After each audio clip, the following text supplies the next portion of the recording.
All right, so in the last video, we went over interfaces, which was a bit of a doozy, and we're gonna go over another, not super complicated system, but a little bit more in-depth system that is going to be very important, and that will be components, and actually creating our own components. So, we see I have something called a health component. Let's hop right into it then. In my blueprint libraries, I've created a component library. In my component library, I've right-clicked blueprint class, selected actor component, and we can read an actor component is a reusable component that can be used, that can be added to any actor. So we selected that and named it health component. Essentially what that is just any of these components. These are components that can be added to actors, right? A player camera, a sprite, a character movement, an animation component, and now we see our newly made health component. So go ahead in your character base or your character, add in a health component. Okay, opening up the health component, we need to start the actual code. So we need to add in a few variables. I'm going to move this down here. I don't like that it's up there. We need to add in a float called current health, a float called max health. I want to reorganize that. A boolean called hyper armor and a boolean called is dead. We also need to add in a function. Just select add function right there. Apply damage. Float will be an input of damage out amount will be an input of type float. We'll also add in two event dispatchers selected right there. And we can add in new parameters, which are essentially just variables. And we can call new health, health change, and select float for each. Dead will just be dead. Okay, we're not going to worry too much about on health changed and dead. These are going to be used later for reflecting into a UI, allowing us to see our health change, and then allowing us to die. So we're just going to be focusing on the apply damage. That way we can apply damage using projectiles. Okay, within apply damage, what we're going to go ahead and need. Actually, before I continue, so we've added in these variables. The cool thing about this is once we compile, we can go into any actor that uses the health component and actually see those variables appear as defaults. So because it's the character base, anything you do in here will be reflected into all of your children class. So by me setting this to 400, that will be the max health of all of my characters. So we'll leave that just for now. And then we can ignore current health, hyper armor, and is dead. And I almost forgot, in the event graph, we need to make sure on event begin play of this health component, as soon as it is loaded into the world, we need to make sure our max health is set to our current health is set to our max health. The current health is going to be used inside of our apply damage. So we'll hop right into there. Perfect. First thing we're going to do, apply damage. We need to set a local variable called new health. It is a type float. We're going to utilize something called a clamp float with a value of our current health minus the damage amount. So however much damage has been dealt to us, we're subtracting that from the current health, and we're utilizing that as a variable. And now what the clamp float is doing, we're checking from a minimum of 0 and a maximum of our max health.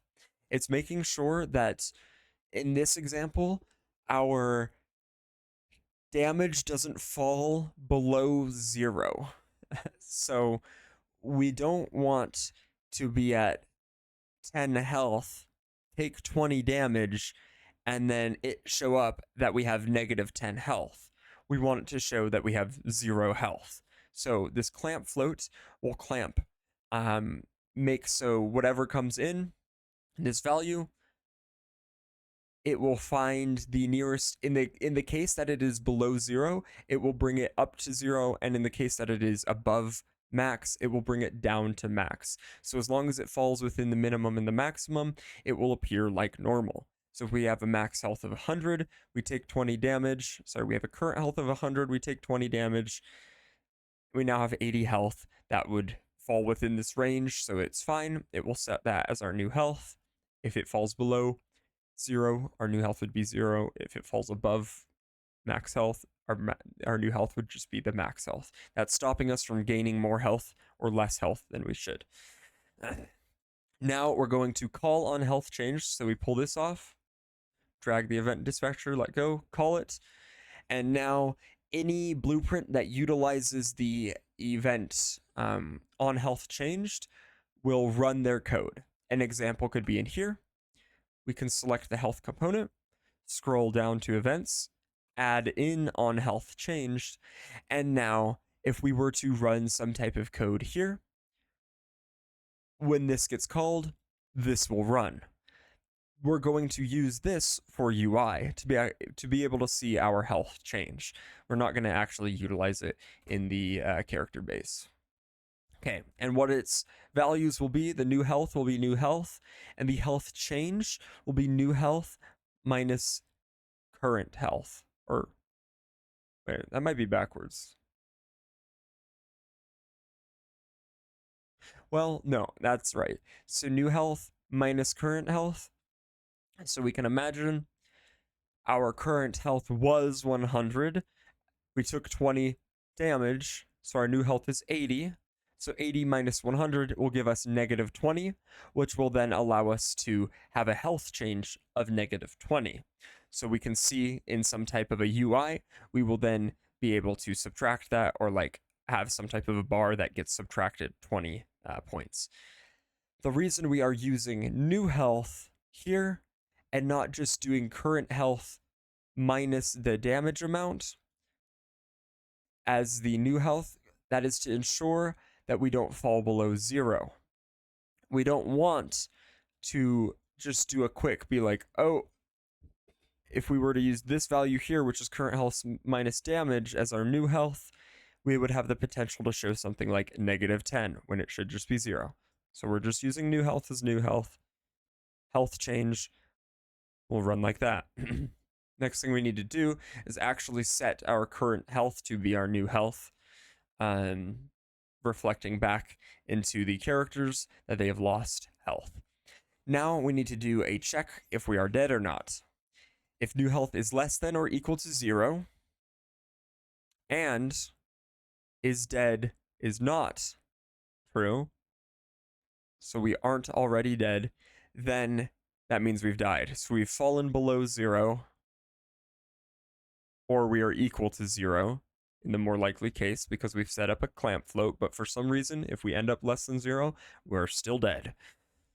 And we're not already dead, then we need to set is dead to be true and call, drag that, call dead. Now, like I showed with on health changed, any blueprint that utilizes the dead event added to them by the health component right here will run that code. In this case, I'm going to spawn in a dead actor and do some stuff to to show the death animation. Perfect. We're not going to worry about that right now, though. We're just focusing on damage. We just want to apply damage. That's all we want to do. So, because we've implemented projectiles, we're going to apply damage with projectiles. Excellent. Let's go. Event actor begin overlap. This is what we need. This is going to be from the self.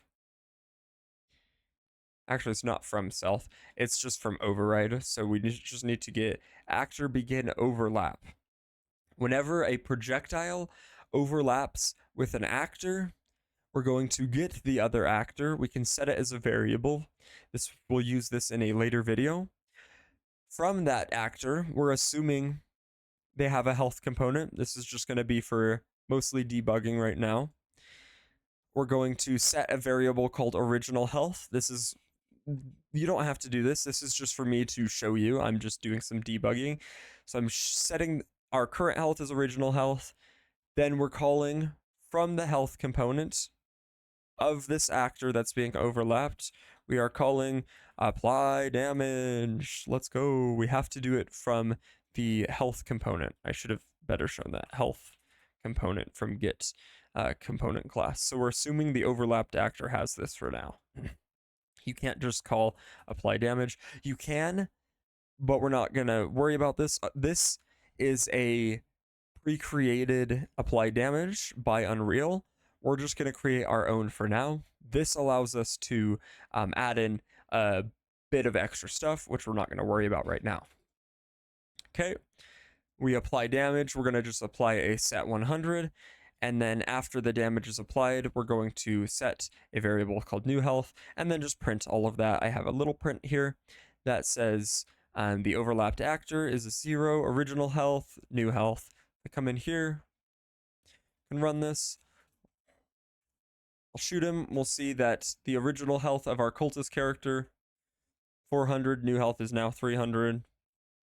And it will continue to decrease down until we hit 0, which then he dies. We're not going to worry about death right now. We have now applied damage. Excellent. Perfect. Congratulations. You now have some semblance of combat and some semblance of a game that isn't just a character running around doing movement tech. Okay, so that will be it for this video. Feel free to ask any questions as always. In the next video, we will create the death, and then we will actually use the rest of our attacks to apply damage, and that will be about it before we have to go into AI, which I'll probably create as a separate series. So good job making it this far. I hope it makes sense. Feel free to ask any questions as always.